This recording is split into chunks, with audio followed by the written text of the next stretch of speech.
가이드 앤 딜라이트 말씀 묵상의 시간입니다. 사랑하는 주님, 오늘도 새날을 열어주시니 감사합니다. 사랑과 공의의 하나님, 우리를 생명의 말씀 앞에 서게 하시니 감사합니다.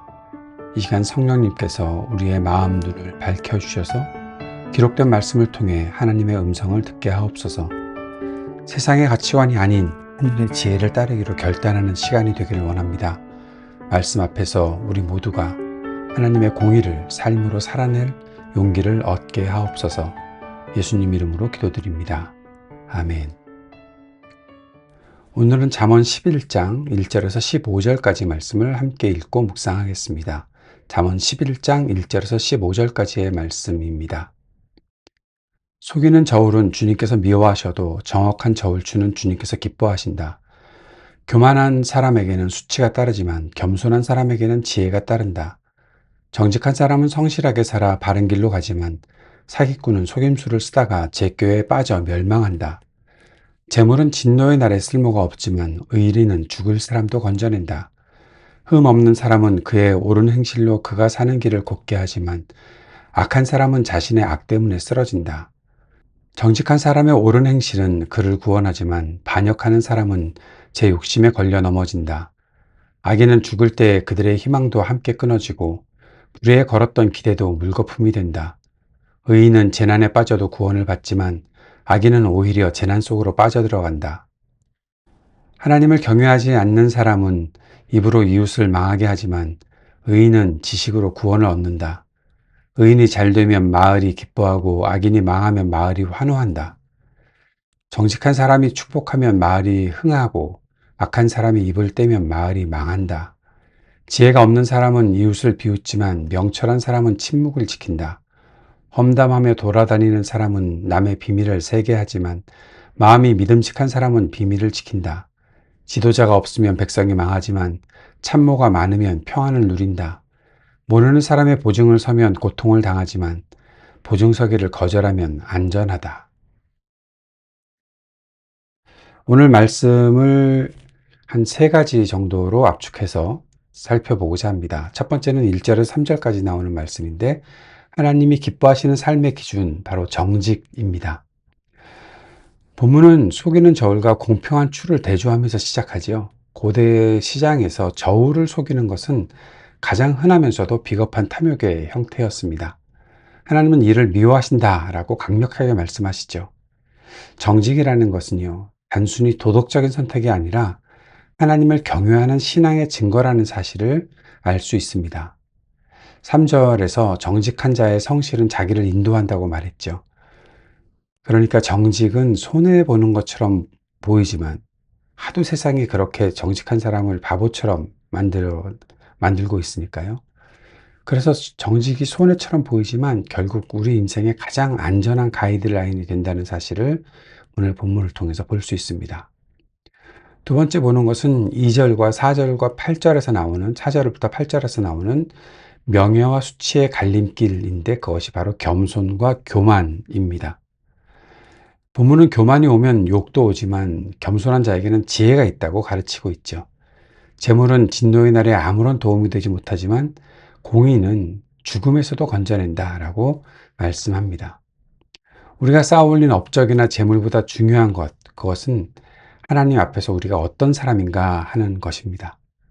악인은 자신의 악함으로 인해 넘어지지만 완전한 사람은 자신의 공의로 인해 길이 곧게 된다라고 말씀하는 이 본문을 우리가 기억해야겠습니다.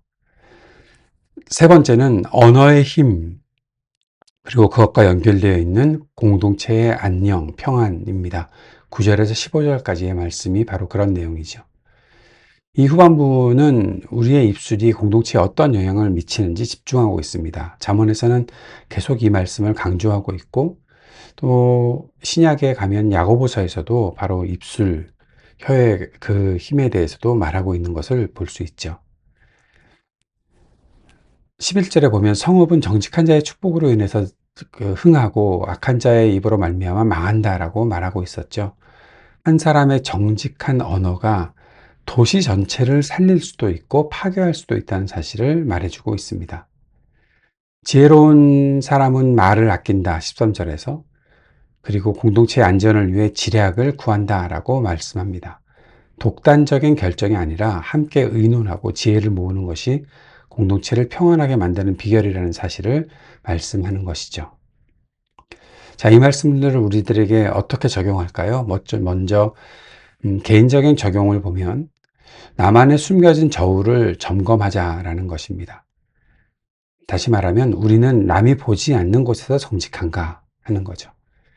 직장에서 업무 시간을 활용하는 것, 세금을 신고하는 것, 혹은 타인과의 약속에서 혹시 우리는 나만의 속이는 저울을 사용하고 있지 않은지 돌아봐야 하지 않을까요?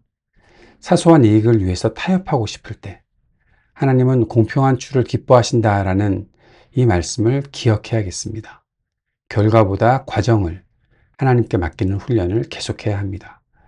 우리에게 좋은 결과를 주십시오라고 계속 그렇게 간구하는 것보다 내 과정 가운데 모든 것이 하나님의 손에 있습니다라는 사실을 맡기고 신뢰하고 살아가는 그런 훈련을 해야겠습니다.